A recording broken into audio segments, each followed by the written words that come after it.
Magluluto ako ng turong malagkit. Usually sa atin yung turon is saging, di ba? Pero natutunan ko ito sa Mindanao. Yung mga kapitbahay namin nagluluto ng turong malagkit. Ito glutinous rice to o yung bigas na malagkit. Tapos lulutuin ko sa sagata. Ito na, parang magsasaing ka rin ng kanin. So tingnan natin mamaya ang proseso nito. So ito ang tinatawag namin sa Mindanao na turong malagkit. Turong malagkit. Try out lang to para alam natin kung ano ang lasa sa ating try out. So ang laman yan ay malagkit na kanin. Masarap sana ito pag may langka pa yan kasama. So parang ang style niyan, salip na saging, malagkit na kanin.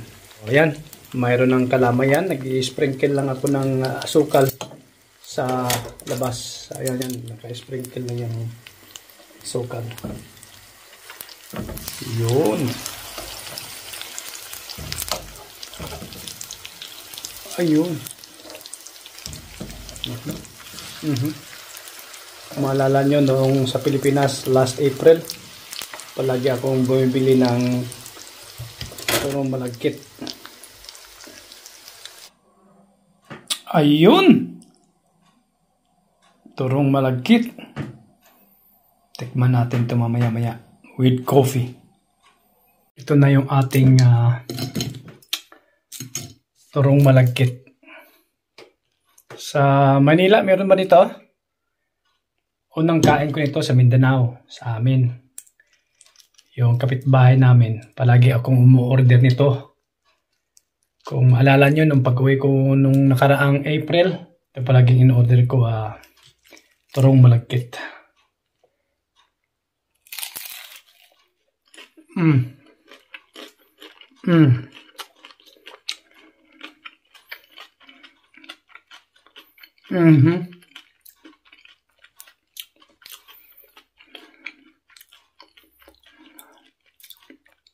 Sulit na.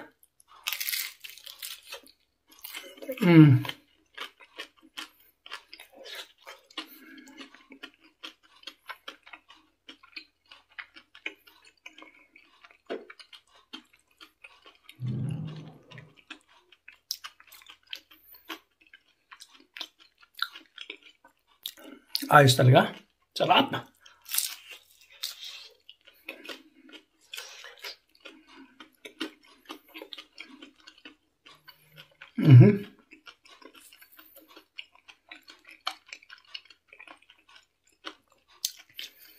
Yung turong malagkit sa amin, medyo maliit dito. 5 piso isa. Tapos kape. Yan. Sarap talaga. Ewan ko lang kung magugustuhan ni Hana to at ni Sofia. Kasi yung malagkit, di ba, parang pudding ang texture. Si Sofia, pag medyo pudding ang texture, hindi niya na nagugustuhan. So, tingnan natin kung matitikman niya ito mamaya, kung magugustuhan niya.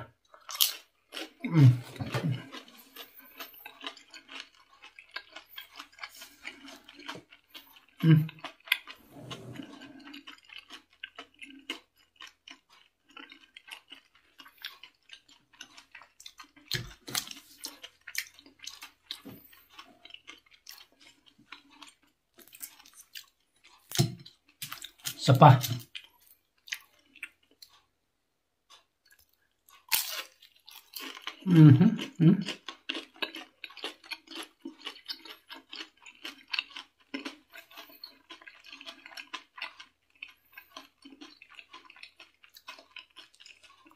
Sarap.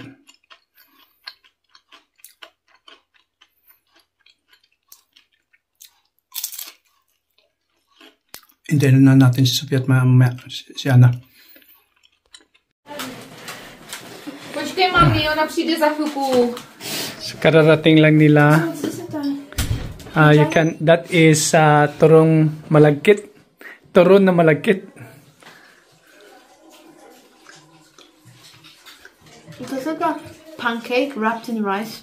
Pancake wrapped in rice. Is that? Try.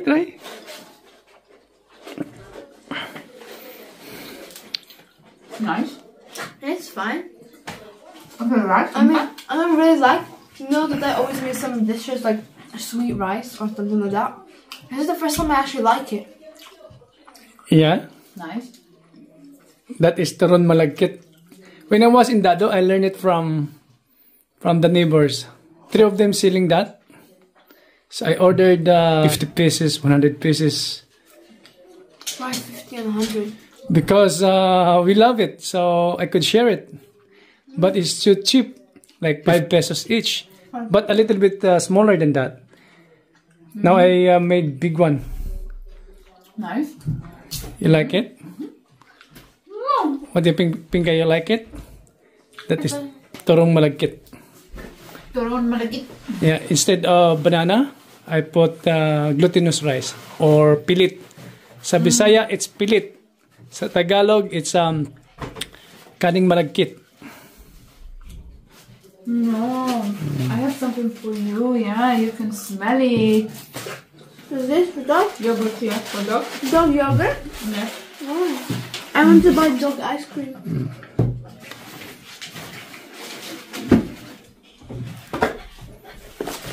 Look, I have a hole here. That's why she can smell it. Yeah, I know. It's good? Okay, do you want me to make that in the future? Yes, please. I like it. Yeah? Hold on, I'm going to take a shower because I just finished swimming training. Yeah, okay. Yeah, I'm happy that you like this turon na malagkit. Yeah. Look what she's doing. So, galing sila sa swimming pool sa training ni Sofia. 2 hours. Hey, today I hate it because, I mean, I don't hate it, but I'm so tired today. I have this thing called Sportovki. It's like 2 hours of training. And this has Sportovki, which translates to like sports. So 2 hours of like, it's like PE. In school. Yeah. So we like run and do things, and after that, just continue lessons, and then I have piano theory, not piano theory, but I have piano lessons. Then I have music theory, and then I have 2 hours of training. And at a swimming pool. Yeah. I'm tired. Okay. Oh, you're so tight. Yeah. It's a sample for free. Sample for free. She likes it. For a dog, for CC. Yeah. Oh my. Oh my. Oh You think my. that she's hungry? She just ate. Why is your eyes open? Wow. Ja, mam, oni mają ten miesiąc, tam dasz? Tak. Jo, i tam To daje. moi? Ja sobie taka wsima. Ale jeśli przyścinie, musisz zrobić, a troszkę umyć.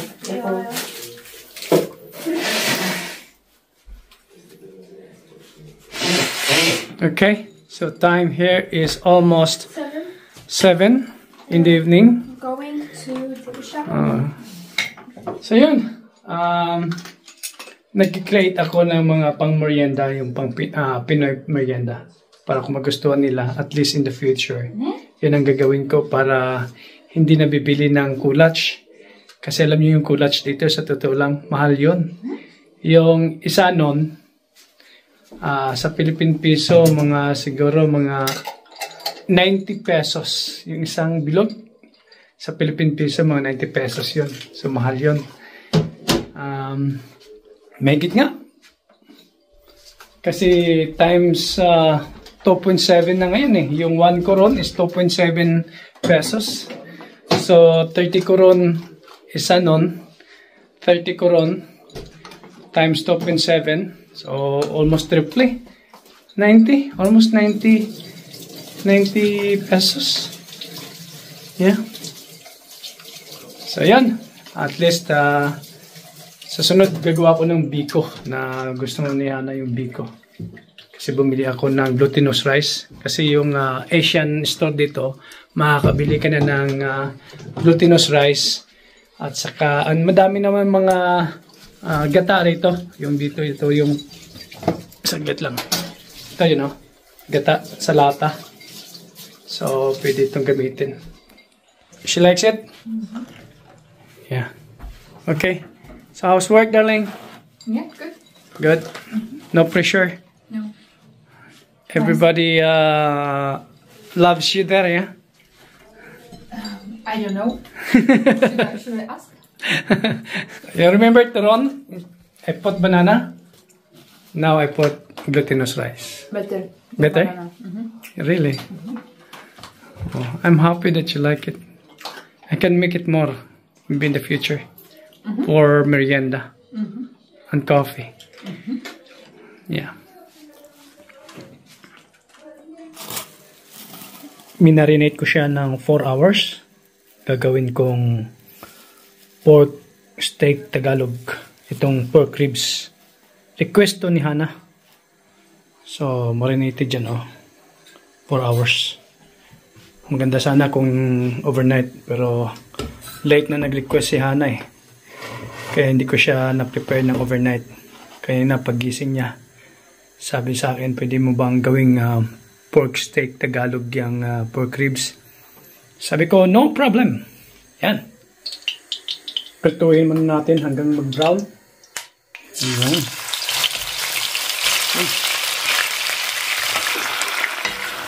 Hanggang mag-brown lang. Yung pagkatapos mag-brown, i-design ko yung sibuyas at saka bawang. Pag nagluto ako ng pork steak Tagalog, ginaganito ko muna. Pero siyempre dahil may buto to, medyo matagal-tagal to. Okay. Ito. So, lagay ko na itong bawang at saka sibuyas. Pagsabayin na natin. Yun. Hindi ko ginamit yung aking tripod. Yan. Okay. Ito. Ayos na to. Lagyan natin yung buong natirang marinade. Yan. Pagkulo niyan, lagyan natin ng isang katerbang tubig. Okay? Palalambutin natin ng mga 1 oras to. O mahigit. Para talagang malambot siya. Yun. Yan. So sa halip na beef cube, ang gamit ko, ito yung ginagamit ko rito. Ang sarap nito. Mas masarap sa beef cube. Yan. Mga 1 hour. Sigurado yan. Sobrang lambot niyan. Sarap nito. Matagal na to rito sa fridge. Ayaw ko naman masira. Kaya gagamitin ko siya sa aking pork ribs steak Tagalog. Mga 1 oras ito. Pero kasi naka-low fire ako. Kaya hindi pa siya gaanong malambot. Pero another 20 minutes. So, lagay ko na to. Yan. Tapos mamaya yung isa pang onion na ilalagay ko. Onion rings. Sarap. Alam nyo, nagpapasarap sa steak Tagalog. Yung sibuyas. Maraming sibuyas. Yan. Usually hindi ako naglalagay nitong spring onions. O yung sibuyas dahon na tawag sa amin. Kaya lang, sabi ko, ando naman sa fridge to. Baka masira lang. Gamitin ko na lang. Ayun, sobrang lambot na to. Sarap talaga lutuin yung ganitong karne. Tapos yung pinapakuluan mo siya sa kanyang sauce ng mahinang apoy. Yung talagang sumisiksik yung lasa. Yan. Lahat, yung buong oras ng pakulo ko, yung 1 hour and 30 minutes lahat. Yun! Another, siguro mga 5 minutes. Kasi sobrang lambot na itong pork ribs. Yan. Okay. Paparating na si Sophia. Nasa bus na siya. Tumawag na siya eh. Tanong niya kagad, anong ulam tatay? Sabi ko, pork ribs na ginawa kong steak Tagalog. Yan. Dinamihan ko ng sauce para mahalo niya sa kanyang kanin. In 5 minutes, darating na si Sofia. Tamang-tama, bagong luto. Masarap kasi mainit pa. Pinkay just got home. So when she was in the bus, she asked me, "What's the food, tatay?" And I said, like, ito, pork ribs. Ginawa kong steak Tagalog. Yan. Usually masarap yung pork ribs din sa sabaw. Yan. Let's see if Sophia likes pork ribs na steak Tagalog ang style. Thank you, Dad. You're welcome. Enjoy your meal.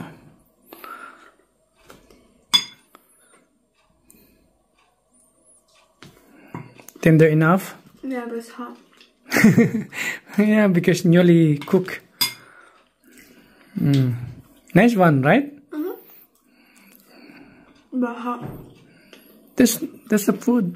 So you blew it. You mix it with rice, the sauce. You mix it with rice. Mix it with rice first. Yeah. Like make it like. I like some parts white, some parts. You can only appreciate the sauce when you mix it with rice. That's the technique of eating. Yeah. If you wanna use your bare hands. But it's too hot. You like it? See? So tender, right? Oh. Sissy, you just ate, Sissy. She just ate. She is always hungry. Ne. Sissy, ne. Ne is no. Get down. Dolo. Dolo. Dolo. Okay, now. She's trying to lick me. What can you say? Very good. Thank you, Dad. You're welcome. I think I'll rate it like 8, 9, or 10. Like 8 or 9. I think 8 or 9. That's very good. Okay, Yeah, enjoy. Enjoy, baby. Thank you, Dad.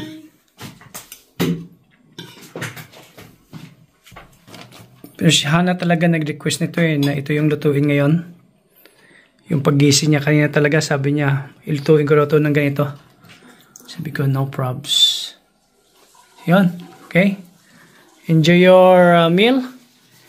Have rest and practice piano, okay?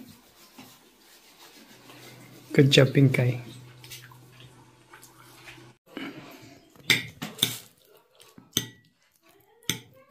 Mm.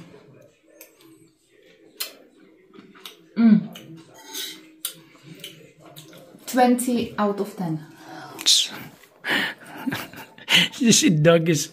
She just ate again. She just ate and then she keeps jumping. Yeah, because it's delicious. She can smell it.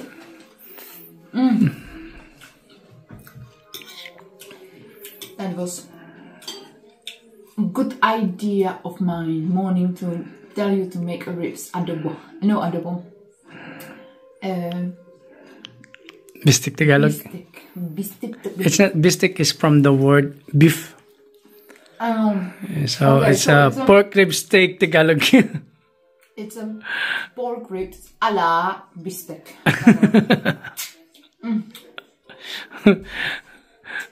Delicious. It is delicious. Okay. Say bye. That's all for today again. I'm gonna say thank you for cooking. Delicious. Bye-bye. Bye-bye.